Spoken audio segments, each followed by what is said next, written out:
Salut à tous. Salut. Salut. Donc bienvenue pour ce nouvel épisode de Doctor Who. Donc c'est l'épisode 9, saison 9. Épisode 9. 8. 8. Et c'est donc la suite direct du précédent, qu'on n'avait pas aimé du tout parce qu'il y avait beaucoup d'incohérences. D'ailleurs, vous nous avez bien fait savoir que c'était un petit peu difficile à accepter pour certains d'entre vous. Et écoutez, soyez ravis, parce que pour ma part, j'ai adoré celui-là. Enfin, j'ai vraiment beaucoup aimé, en tout cas. Adoré peut-être pas, mais en tout cas, vraiment beaucoup aimé celui-là. Contre toute attente. On n'est pas forcément tout à fait d'accord, tous les trois, pour une fois. Pour une fois. Donc voilà, bon, moi je vais rapidement expliquer pourquoi donc j'ai aimé celui-là. Oui, vas-y. Déjà, je trouvais qu'il y avait pratiquement pas d'incohérence. Enfin, par rapport au précédent, en tout cas, s'il y en avait, elles étaient beaucoup plus discrètes. J'ai beaucoup aimé tout le côté en fait métaphorique, comme j'avais relevé à l'épisode précédent en fait par rapport à l'immigration, etc. Je trouve que c'est très intéressant par rapport, par exemple, aux Zygones qui retrouvent dans la supérette là, qui était à moitié transformée. À ce passage-là, en fait, on peut vraiment comprendre que les conséquences en fait que font certains de son groupe à lui ont des conséquences aussi sur lui, malgré lui, en fait. Puisque lui ne voulait il n'a pas choisi, quoi. Oui, voilà, lui, il veut totalement s'intégrer, en fait. Voilà, c'est ça, il n'a pas choisi. Et c'est un petit peu pareil ce qu'on peut voir avec les intégristes musulmans, actuellement, puisque c'est vraiment une résonance avec ce qui se passe actuellement, je trouve. Je n'arrive pas à parler ce soir, désolé. Il y a vraiment une résonance par rapport à ça. Oui, après, c'est parce que c'est un peu de l'actualité, du coup, tout ce qui est intégrisme musulman, depuis quelques temps.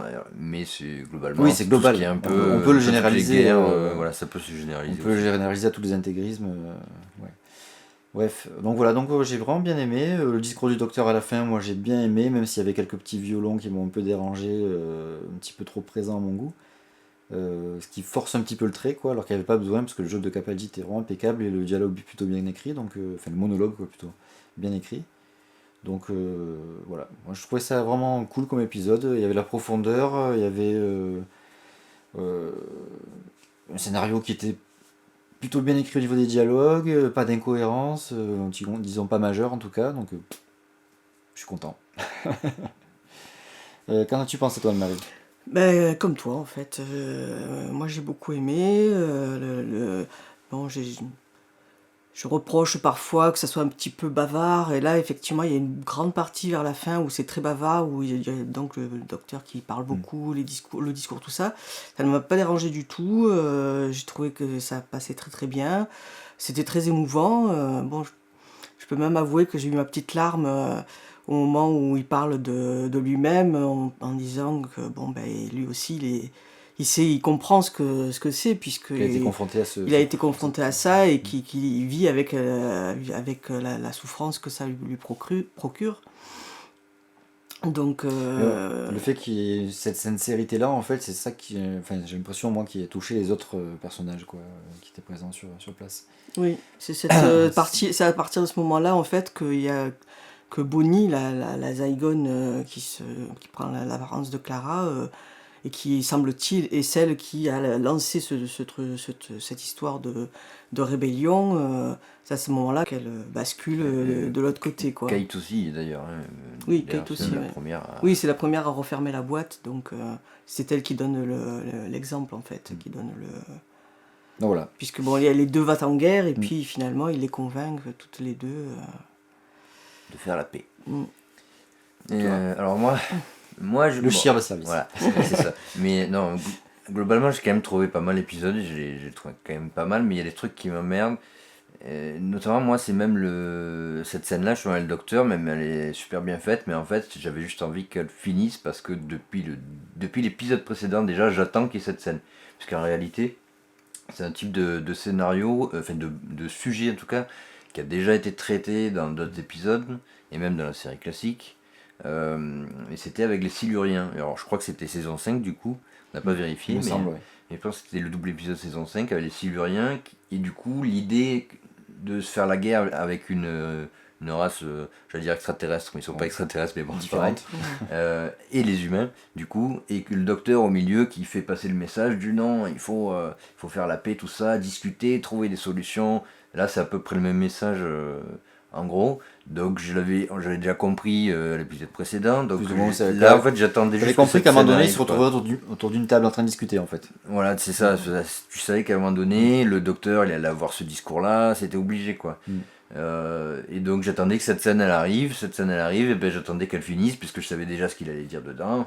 En gros, hein, Bon, donc, en gros, donc, c'est voilà. pas trop de surprise pour toi, mais c'est ça. c'est pas mauvais. Non, c'est pas mauvais en soi, mais ça m'emmerde un peu que ce soit quand même le thème de base, même si par rapport à ce que tu disais tout à l'heure, il est complété du coup par rapport À la voilà, résonance que ça a avec aux ce qui se passe, personnages du coup qui subissent et qui peuvent rien faire, quoi. Mm. Et qui n'avait pas été traité du coup forcément avant. Mm. Mais la base du scénario c'est quand même la même et j'ai l'impression de me retaper la même histoire quand même. Enfin bon, du coup, moi j'étais un peu dans l'attente quoi, qu'il se passe quelque chose vraiment, je sais pas, une surprise en fait. Et du coup j'en ai pas eu en fait. Voilà, c'est ça le truc. J'ai pas eu de surprise, en gros je savais ce qui allait se passer. Donc se taper 2 épisodes en gros, que tu sais en gros à peu près comment ça va finir, bon.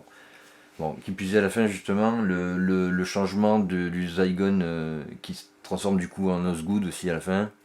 Et alors que voilà, 5 minutes avant, tout ce qu'elle voulait. C'est notamment dans le scénario, après on sait pas combien de temps il s'est passé concrètement, mais bon. le docteur il se Pas très barre, longtemps. il a pas attendu des heures et des heures. Ouais. Hein, mais bon, voilà, juste un peu avant, elle voulait vraiment faire la guerre. Quand on lui demandait ce qu'elle voulait, elle disait je veux faire la guerre.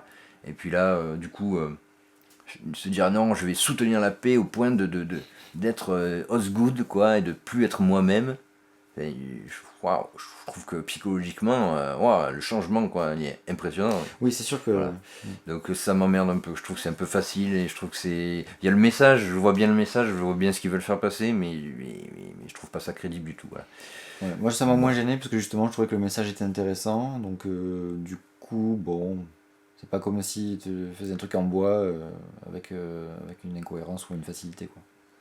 Ouais, c'est une facilité pour moi, puisque le changement de caractère d'un personnage en peu de temps comme ça, pour moi Oui. c'est une facilité d'écriture. Hein. Oui, non, mais la facilité, elle est au service de quelque chose là.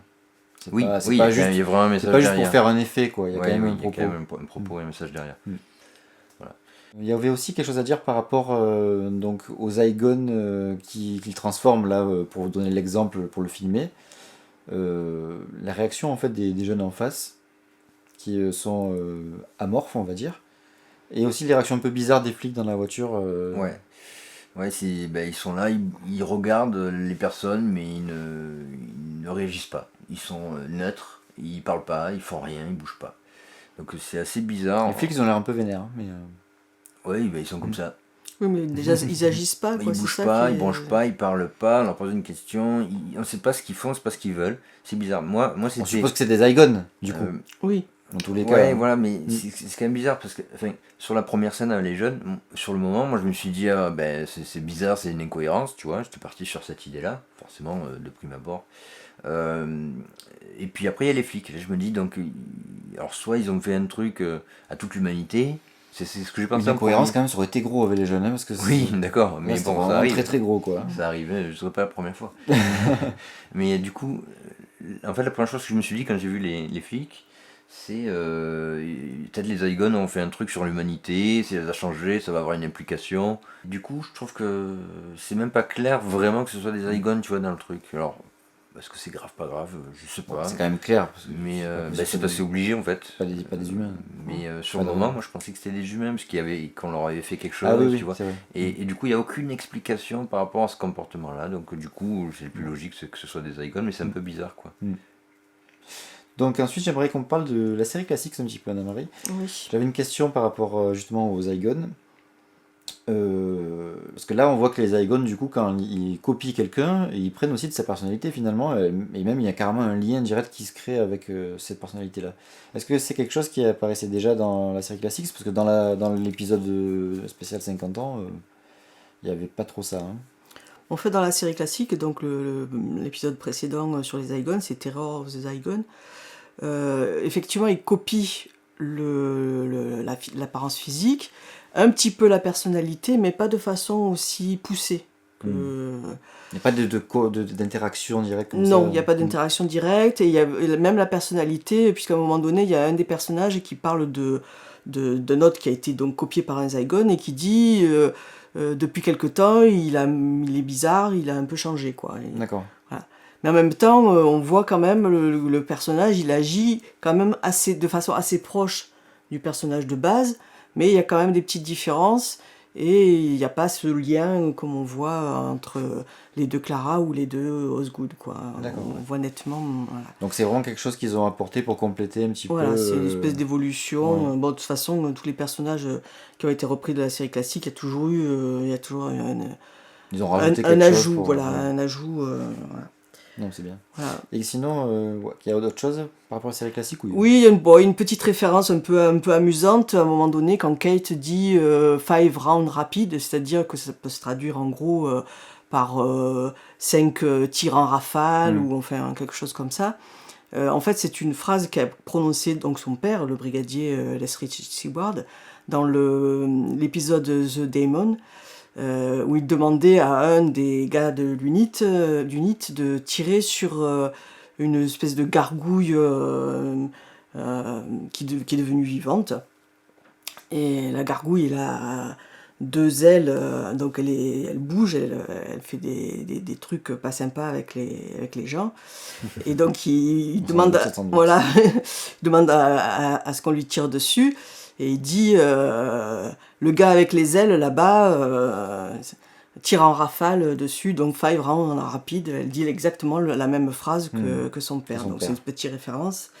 Voilà. Petit clin d'œil. Un petit clin d'œil, oui. Ça n'a pas d'incidence particulière, mais c'est un clin d'œil. Oui, voilà, c'est un clin d'œil amusant, ça m'a fait sourire, parce que bon, quand on connaît les épisodes, voilà. Et aussi le tableau, là, il était déjà dans l'épisode précédent, Oui. Avec la tête de William Hartnell, quoi, Ouais. qui est le premier docteur. Excusez-moi, premier docteur donc. Et, je trouve ça sympa, c'est une petite référence aussi. Voilà, bon. C'est... Voilà, fini pour ce petit tour d'horizon. Je pense qu'on a un peu tout dit. Donc écoutez, merci de nous avoir regardés comme d'habitude. Et puis à la semaine prochaine. Salut. Ciao. Au revoir.